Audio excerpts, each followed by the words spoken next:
बिस्मिल्लाहिर्रहमानिर्रहीम। अस्सलाम वालेकुम नाज़रीन, आज की वीडियो में बात करेंगे कि अफगान फ़ज़ाइया की कमर टूट गई। अफगान तालिबान ने 9 अफगानी पायलट्स को कत्ल कर दिया। पुलिस हेडक्वार्टर तबाह, जबकि अशरफ गनी की जानिब से मार्शल लॉ लगाने का फैसला कर लिया गया। अफगान तालिबान ने जोजान के दारुल हुकूमत शिबरगान पर कब्जा कर लिया और इस कब्जे में बड़ी तादाद में असला और गोला बारूद इनके हाथ लगा, लेकिन इसके साथ ही इन्होंने अपनी अफरादी कुव्वत में बेपनाह इजाफा किया। अफरादी कुव्वत से मुराद ये है कि अफगान तालिबान ने वहां पर मौजूद जेल को तोड़कर अपने कैदियों को रिहा करवाया, जिनको जनरल रशीद दोस्तम और इनके साथियों ने अफगान फोर्सेस के हवाले किया था। और इसके बाद नाजरीन, जो बड़ी डेवलपमेंट सामने आई है वो ये है कि अफगान तालिबान ने जनरल रशीद दोस्तम के घर में छुपाए गए असले का इतना बड़ा जखीरा पकड़ लिया कि जिसकी वीडियोस देखकर यूं लग रहा है कि अफगानिस्तान की फौज को गोला बारूद और असला यहीं से प्रोवाइड किया जा रहा था। नाजरीन, इतना बड़ा जखीरा हाथ आने के बाद अफगान तालिबान को असले की कमी खत्म हो गई और इसके साथ ही इन्होंने जनरल रशीद दोस्तम के महल नुमा घर को आग लगा दी,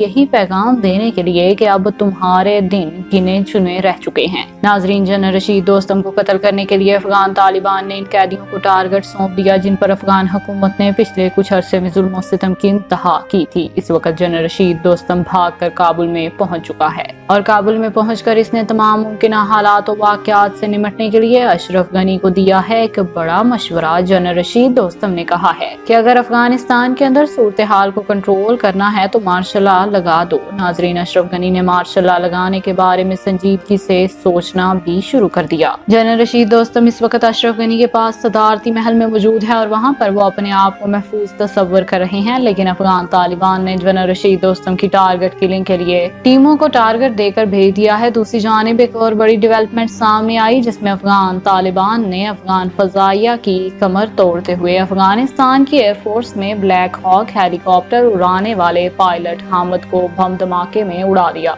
जी हाँ नाजरीन, अफगान तालिबान ने जिला 4 सियाब में अपनी फैमिली के साथ सफर करते हुए पायलट को हलाक कर दिया, जबकि इसकी फैमिली मेंबर्स में से मुतअद्दिद जख्मी भी हैं। यहाँ पर आपको बताते चलें कि अफगानिस्तान की एयरफोर्स ने इस वक्त अफगान तालिबान पर हमला करने में ब्लैक हॉक हेलीकॉप्टर का बड़ा कलीदी किरदार है। ये इंतहाई तबाहकुन और जदीद तरीन जंगी हेलीकॉप्टर हैं, जिनके जरिए मिसाइल तक दागे जाते हैं। अफगान तालिबान को पिछले कुछ हफ्तों में सबसे ज्यादा कैजुअलिटीज का सामना करना पड़ा और वो एयर स्ट्राइक में करना पड़ा। बताते चलें आपको कि इससे पहले अफगान फ़ज़ाइया के 8 पायलट्स को अफगान तालिबान की जानिब से कत्ल किया जा चुका है और हामिद अफगान फ़ज़ाइया का 9वां पायलट है, जिसको निशाना बनाकर हलाक किया गया। आगाह करते चलें आपको कि कुछ ऐसी खबरें भी सामने आ रही हैं कि अमेरिकन सदर जो बाइडन ने B-52 बमबार तैयारों को अफगान तालिबान के काबुल पर मुमकिन हमले को रोकने के लिए कारपेट बमबारी करवाने का फैसला किया है। नाजरीन, यहाँ पर सवाल ये पैदा होता है कि क्या अमेरिकन सदर के इस फैसले के बाद अफगान तालिबान पीछे हट जाएंगे या फिर अमेरिका की जानिब से इन 20 सालों में कोई कारपेट बमबारी नहीं की गई, बल्कि अमेरिका ने तो अफगानिस्तान को अपने बम्बों की टेस्टिंग साइट रखा हुआ था। मोब बम जो दुनिया का सबसे बड़ा और तबाहकुन बम है, इसका भी पहला तजुर्बा जो है अमेरिका ने अफगानिस्तान में किया। तो अमेरिका को किसी किस्म की भूल है कि शायद वो इस तरह की बमबारी से अफगान तालिबान को ज़ेर कर सकता है। यहाँ पर जो सबसे ज्यादा हैरान कुन बात है वो ये है कि अफगान तालिबान जैसे ही शिबरगान शहर में दाखिल हुए तो इनका शहरियों की जानिब से पुरतपाक इस्तकबाल किया गया। शिबरगान शहर में इन्होंने सड़कों पर सजदा शुक्र अदा किया और इसके बाद अवाम को बता दिया कि आप हमारे लोग हैं, आपसे हमारी कोई जंग नहीं, हमारी जंग हुकूमत से है जिससे हम निमट लेंगे। नाजरीन, यहाँ पर आपको बताते चलें कि सूबा कंदोज के सदर मुकाम कंदोज के करीब कमांडर मीर आलम का मरकज गंदम बाजार और माल बाजार पर भी तालिबान ने कब्जा कर लिया। आगाह करते चलें कि हिलमंद शहर, जहां पर अभी तक मुकम्मल तौर पर तालिबान का कब्जा नहीं हो सका, वहां पर आज तालिबान ने पुलिस हेडक्वार्टर में छुपे हुए अफगान पुलिस और अफगान फोर्सेस को वार्निंग जारी की कि वो हमारे सामने सरेंडर कर दें, लेकिन जब इन्होंने सरेंडर ना किया तो हिलमत के दारुल हुकूमत लश्करगाह के पुलिस हेडक्वार्टर को अफगान तालिबान ने उड़ा कर रख दिया। धमाके की फुटेजेस भी नाजरीन जारी कर दी गई हैं। दूर दूर तक पुलिस हेडक्वार्टर पर होने वाले बम धमाके की आवाज सुनी गई, जिसकी इतलात मिल रही है कि तमाम के तमाम लोग मारे जा चुके हैं। नाजरीन, अशरफ गनी जनरल रशीद दोस्तम की बात मानते हुए मार्शल लॉ का नफाज अगर कर देता है तो फिर हुकूमत अफगान फौज के हाथ में आ जाएगी और फिर अमली तौर पर सिविल हुकूमत खत्म हो जाएगी। यहाँ पर सवाल ये पैदा होता है कि क्या जनरल रशीद दोस्तम की ये चाल कामयाब हो जाएगी, तो इसका जवाब नफी में है, क्योंकि अफगान तालिबान ने इन 20 सालों में अशरफ गनी और जनरल रशीद दोस्तम जैसे जमीर फरोशों के मुजालिम सहे हैं और अब इन्हें कैफर किरदार तक पहुँचाने के लिए इन्होंने तबाहकुन ऑपरेशन का आगाज कर दिया। नाजरीन, अगले 24 घंटों में जनरल रशीद दोस्तम को किसी हमले में निशाना बनाया जा सकता है, क्योंकि इस वक्त अफगान तालिबान की जानिब से अपने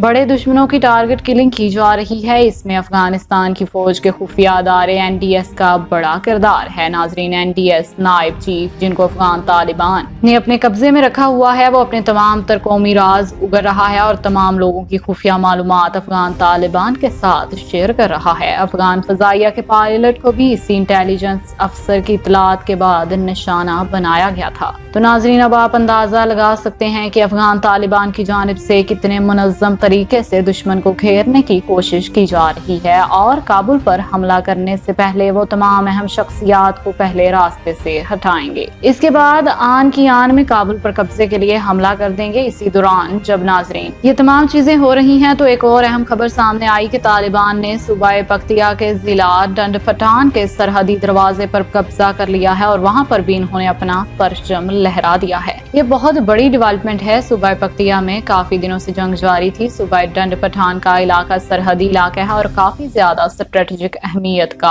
हामिल है। नाजरीन, अफगान तालिबान की एक और बड़ी फतह इसे कहा जा सकता है। दूसरी जानिब अशरफ गनी ने अफगानिस्तान के अंदर मार्शल लॉ लगाने के हवाले से अफगान ऑफिशियल्स के साथ मुलाकातें शुरू कर दी। इस वक्त सूरत हाल ये है कि पाकिस्तान समेत खित्ते के दीगर हमसाया ममालिक की जानिब से कोशिश की जा रही है कि कोई अमन व अमान का मुआहदा हो जाए, लेकिन अफगान तालिबान जिन्हें अपनी फतह सामने नजर आ रही है वो कोई भी पावर शेयरिंग फार्मूले को कबूल नहीं करेंगे। इस वक्त हालात तेजी से खाना जंगी की जानिब बढ़ रहे हैं। अफगानिस्तान की अवाम पर एक नया अजाब आने वाला है। तो नाजरीन, इसके अलावा बात करते चलें कि वजीर आजम पाकिस्तान इमरान खान ने कहा था कि अफगानिस्तान में खाना जंगी का मतलब पाकिस्तान में दहशतगर्दी है। अफगानिस्तान के अंदर खाना जंगी से CPEC मंसूबे को भी खतरात लाहक हैं। तारीख और जुग्राफिया अफगानिस्तान को मुख्तलिफ हैरतों से दोचार करता रहा, लेकिन अगर अफगान हुकूमत और तालिबान ने हकायक का दारक ना किया और मामलात को खराबी से रोकने के लिए तल्ख फैसले ना किए तो खतरा है कि खाना जंगी की आग सिर्फ अफगानिस्तान में नहीं बल्कि पूरे खित्ते के अंदर बढ़ेगी, अमन के लिए बड़े खतरात ये पैदा कर देगी। तो नाजरीन, ये थी आज की पूरी खबर। इस हवाले से अब आप क्या कहते हैं? कमेंट सेक्शन में अपनी राय का इजहार जरूर कीजिएगा। अब तक के लिए इतना ही। जज़ाकल्लाह।